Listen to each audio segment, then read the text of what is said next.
Så skal jeg i gang med den sværeste video, jeg nogensinde har lavet. Og den har jeg kaldt, skal vi gennem 7 års trængsel? Og det er selvfølgelig en kristen terminologi, som alle, der læser Bibelen, sikkert vil genkende til. Jeg er vokset op med en lærer, som går ud på, at der ved tidernes ende kommer en 7 års periode med en trængsel, som aldrig har været magen til før. Og det siger ikke så lidt, tænker jeg, i forhold til alle de trængsler, der har været igennem tiderne. Den her lære, den går ud på, at i de sidste tider, som man ligesom benævner det, der kommer den her 7 års periode, som jeg lige har nævnt. Og nogen tror, at Jesus kommer tilbage før den periode, andre tror, at han kommer midt i den periode, og andre igen tror, at han kommer efter den her periode. Og det er der mange skamusler om. Meget uenighed om, og der er skrevet utallige bøger om det her emne, som er blevet bestseller i USA i hvert fald, og også er solgt i millioner oplag, tror jeg, i mange andre lande. Så det er et emne, der optager rigtig mange kristne, og det er selvfølgelig også spændende, hvad der ligesom kommer til at ske i verdenshistorien. Det har så også bragt meget frygt og usikkerhed med sig. Og er jeg nu klar til Jesus kommer, og hvornår kommer han, og hvad skal vi igennem, inden han kommer? Så der blev faktisk lavet den her, jeg kan nævne den der serie, som hedder Left Behind, Ladt tilbage. Den tror jeg næsten alle kristne mennesker har set. Og jeg kan selv huske, at jeg så den i sin tid, og det var noget, der nærmest gjorde mig bange. Også da jeg var barn, der ligesom, når Jesus kom han så, uden jeg kom med, og en dag, hvor jeg kom hjem, og der ikke var nogen hjemme som barn, så tænkte jeg, nu er de alle sammen blevet taget med, og jeg ikke kom med.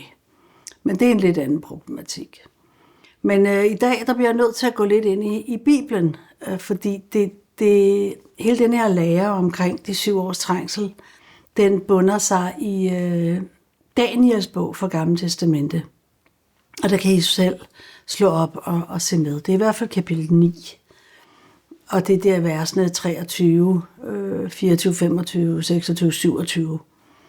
Og der bliver anført en 70 ugers periode. Og den bliver så omdelt sådan, at de 69 uger, det er indtil Jesus kommer første gang. Nu taler jeg ligesom om, hvad kristenheden tror på. Og den sidste uge, den er så lige pludselig blevet udskudt til, at det skulle handle om den her 70. 20. uge, at den skulle handle om de 7 års trængsel, hvor de 69 ugers trængsel, hvor så er 69 gange 7, det er 483 år, og det skulle så være sket allerede, men så venter man så på de sidste 7 år. Man mener, at Antikrist i midten af den der 7 års periode, han skal komme og sætte sig i templet, og det tempel, der tales om, det er et tempel i Jerusalem, som mange tror skal opføres når som helst. Og jeg tror, de fleste kristne, så tror på det her, kan slet ikke forstå, at den ikke er blevet opført endnu. Og der tager man noget fra Ezekiels bog til grund, men det skal vi ikke gå ind i, hvordan templet bliver bygget og så videre. Men man regner altså med, at den her kæmpe store moské, der ligger 2 på tempelpladsen i Jerusalem, jeg mener, den hedder Omar-moskéen, den store der, som skal rives ned for at give plads til det her tempel. Og det skal så ske i første del af perioden, og ofringerne, de skal så genstartes, ligesom de fandt sted i det gamle testamente. Og så vil så ham her Antikrist, han vil bringe de her ofringer til ophør, når han sætter sig i templet 3,5 år inde i denne her 7 års periode. Så man er ligesom meget fastlåst i den her 7 års periode, og det venter man altså på, at det skal ske. Og igen er det noget, der er opdelt. Som i Daniels bog er der egentlig ikke noget med, at der skal være nogen opdeling, og det er det, vi kommer lidt ind på nu. Så Så i virkeligheden synes jeg jo ikke, at det giver nogen mening, at de her 70 uger bliver opdelt. Og heller ikke, at det antikrist, der tales om, når vi for eksempel læser her fra kapitel 9, vers 24, der læser vi sådan, at der står, der står, når de her 70 uger er fastsat for dit folk og for din hellige by, står der. For overtrædelserne bliver tøjlet, før overtrædelserne bliver tøjlet, og synden bragt til ophør. Det ved vi jo, det er Jesus. Og skylden sonet, det er Jesus. Før den evige retfærdighed kommer, før profeternes syner bliver besejlet, og det højhellige bliver selvet. Og det er jo Jesus, som indførte en helt ny pagt, som skete ved korset. Og så står der videre, at du skal videre forstå, at for den tid ordet om at genopbygge Jerusalem udgik, og indtil der kommer en salvet fyrste, er der 7 uger. Og der er i den oversættelse, vi har, der er et punktum i den her danske oversættelse, men det punktum er ikke i King James Version for eksempel. Og så står der, at de uger og 62 uger, så skal det stå genopbygget, og det er selvfølgelig, templet skal stå genopbygget med torve og gader og så videre. Og så står der det her, men det er trængselstider. Og der er det jo så, at man tænker, at de 7 år, som man nu har skilt fra de 70 uger, så det var 69 uger, som er sket, og den sidste uge, som skal ske, og det sætter man sammen med, at antikrist kommer og sætter sig i templet. Og det er tydeligvis Jesus, der blev talt om med det, jeg lige har læst op. Det tror jeg, alle er enige om. Men så står der det her, at det er trængselstider med den her salvede fyrste, der skal sætte sig i templet. Men det var jo Jesus, der var den salvede. Så det er Jesus, der tales om, og ikke antikrist. Og når der står sådan, at det var trængselstider, så kan man jo sige, at den tid, hvor det her blev skrevet, der bliver jo nok refereret til Esra og Nehemias, hvor de netop genopbyggede Jerusalems mur. Og der måtte de jo stå med våben i den ene hånd og en murske i den anden, fordi der var fremmede, der kom for at trænge sig ind på dem, og de var faktisk i en trængsel. Men der er ikke tale om den her 7 års trængsel, som man også kalder Jakobs trængsel, som skulle komme. Der refereres ikke til den trængselstid, så vidt vi kan se. Men tværtimod den trængsel, der var, mens muren blev bygget. Og det er starttidspunktet for de 70 uger. Jeg ved godt, det er lidt svært at holde fast i. Men for dem af jer, der er interesseret, så kan I jo gå tilbage og høre videoen igen, og I kan slå op i Bibelen, og I kan tænke, det her det er vildt langt ude, og så videre. Men det er altid sjovt at prøve at se tingene fra en lidt anden vinkel. Så jeg tænker også, der har været mange trængselstider. Det er jo ikke sådan, at der kun alt har været fryd og gammel, og så kommer der 7 år, som er helt forfærdelige. Altså der på Nehemias' tid, det var en trængselstid, og der har været mange trængselstider, og det er der sådan set også nu. Folk har det jo svært nu. Ja. Men hvis vi ligesom går lidt tilbage, så vil det altså sige, at der går 69 uger. Og det var det, jeg sagde før, der ganger vi med 7, bliver 483 år. Det går fra ordet om at genopbygge Jerusalem, og til Jesus starter sin tjeneste på jorden. Og det gør han cirka omkring år 28 efter Kristi fødsel, fordi den tidsregning, den er forskudt et par år. Og derfor, hvis man går ind i det, så er det cirka 28 år, og det passer fra den gang starttidspunktet for genopbyggelse af muren, og indtil Jesus starter sin tjeneste.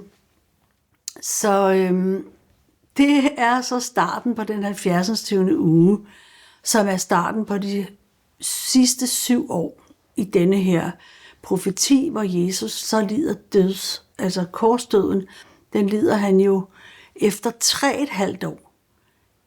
Og der kommer det der 3,5 år ind, men når man tror, det handler om antikrist, så bliver man meget forvirret. Men det handler i virkeligheden om Jesus hele vejen igennem, som lider døden, og det bliver så i foråret år 32 efter Kristus, i den 70. 20. uge. Så det vil sige, at det handler ikke om antikrist, men i den sidste uge, som alle kristne venter på, der kan man sige, der er allerede det sket, som man venter på. Og der kan man sige, at det skete ligesom midt i den sidste uge, og så kan man så sige, jamen hvorfor, hvad der sker der så de sidste 3 år, 3,5 år? Men det er, fordi man er så bundet i den tankegang, at der skulle ske noget 3,5 år, og så skulle der ske, antikrist sætte sig i templet, og de sidste 3,5 år, det skulle så være trængselstiden. Og så kom Jesus.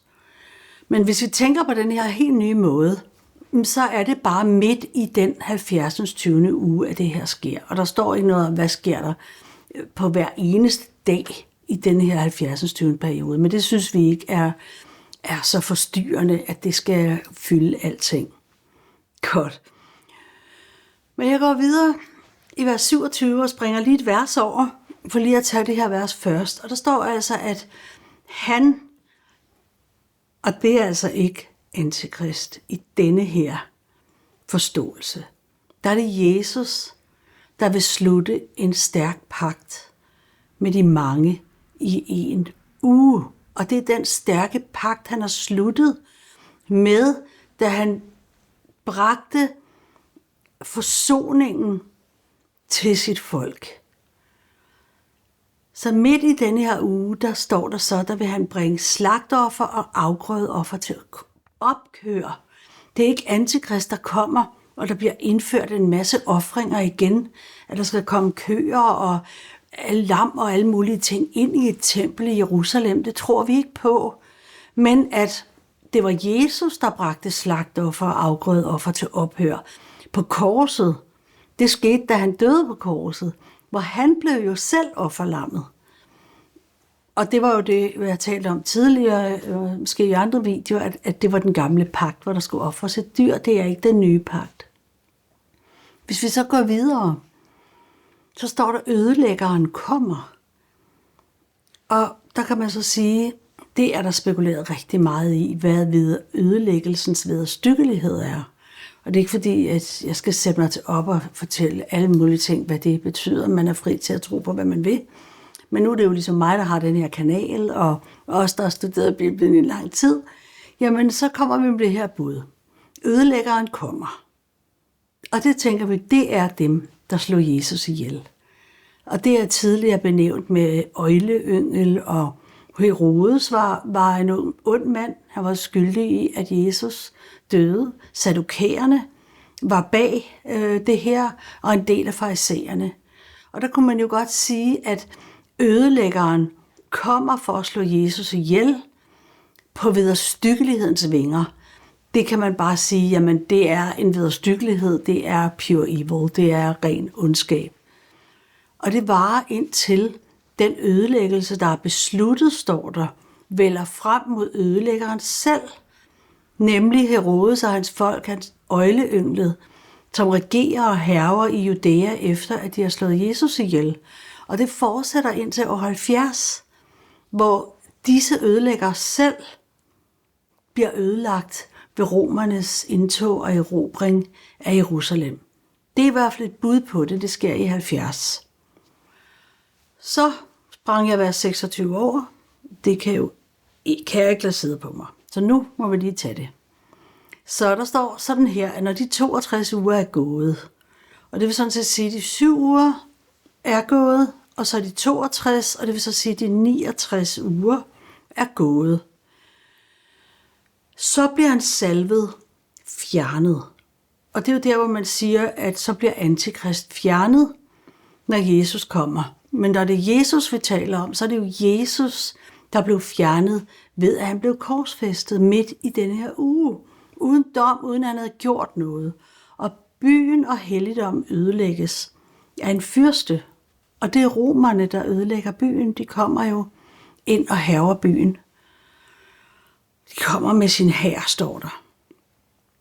Der står så han, men i virkeligheden skal der stå den.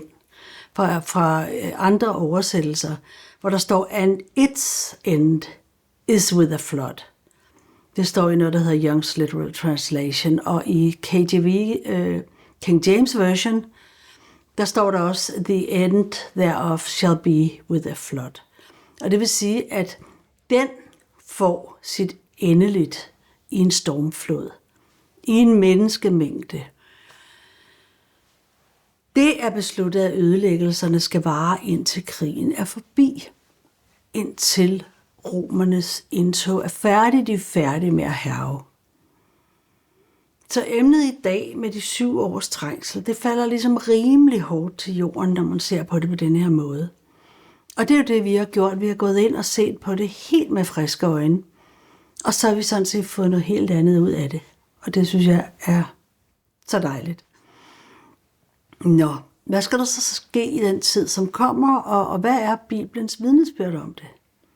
De, som tror på denne her lære, som jeg refererer til, om de 7 års trængsel, de tror også på, at djævlen bliver bundet i 1000 år. Det kaldes 1000-årsriget. For derefter at blive løsladt igen i en kort tid. Måske 3,5 år. Det er ligesom det tal, man opererer med. Og de tror så på, at mennesker, der ikke har taget imod Jesus, det vil sige troet på ham og levet deres liv efter hans bud, at de kommer til helvede efter deres død, og der pines og brændes de i al evighed sammen med Satan og hans dæmoner.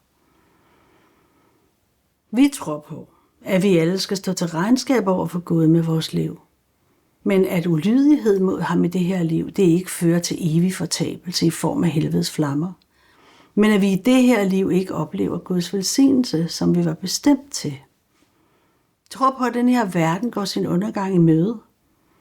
Og vi tror på, at begrebet Babylon, som også står beskrevet i Johannes åbenbaring i Bibelen, det står for den verdensorden, som kommer til at bryde sammen, inden Jesus kommer.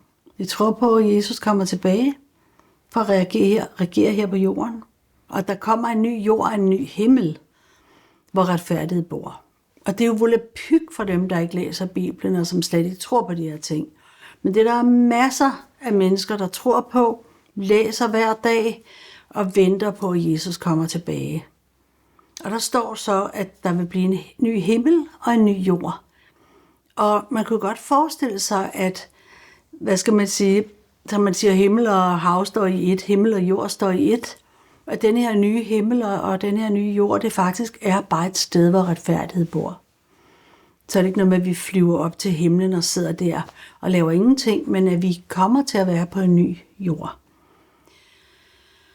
Så vi tror ikke på den der rapture-tankegang, at Jesus kommer, og så kommer de få mennesker, som er syndfri nok, tilbage og kommer op i en sky og forsvinder op i himlen, men vi tror, at han kommer tilbage i en cloud, en sky, en menneskemængde, så vi mødes med ham i princippet her på jorden. Og der bliver skabt en ny verdensorden her på jorden, hvor retfærdighed bor. Så det er jo nogle helt vildt løftige ting, vi har været inde på i dag. Og det er helt vildt, at jeg tør kaste mig ud i det, og det tør jeg faktisk heller ikke. Men nu har jeg sådan set gjort det, og så når I ser den her video, så finder vi jo ud af, om jeg også trykkede på upload-knappen. Så det tror jeg på en måde, jeg gør. Så som jeg før har nævnt, så kan vi henvise til vores videoer om Johannes åbenbaring, som også ligger her på RUT TV. Der har vi faktisk oplæst hele Johannes åbenbaring, og vi har gennemgået bogen set ud fra et historisk perspektiv. Og det giver en forståelse for dem af jer, som er interesseret i at se tingene på en lidt anden måde, fra en anden vinkel, og ikke ligesom bare køre i det samme. Så den rejse har jeg jo selv været på, og den har gjort mig godt. Og jeg tror stadigvæk på, at Guds ord er et fantastisk Guds inspireret ord, og der er overhovedet ikke noget galt med Bibelen, selvom der er nogle steder, der er oversat forkert, så kan man godt komme igennem det med Guds og Helligåndens hjælp og søge. Hvis man virkelig søger, så kan man også finde nålen i høstakken. Så tak, fordi du lyttede med i dag. Det var en ordentlig madpakke, vi fik i dag. Ha' det godt.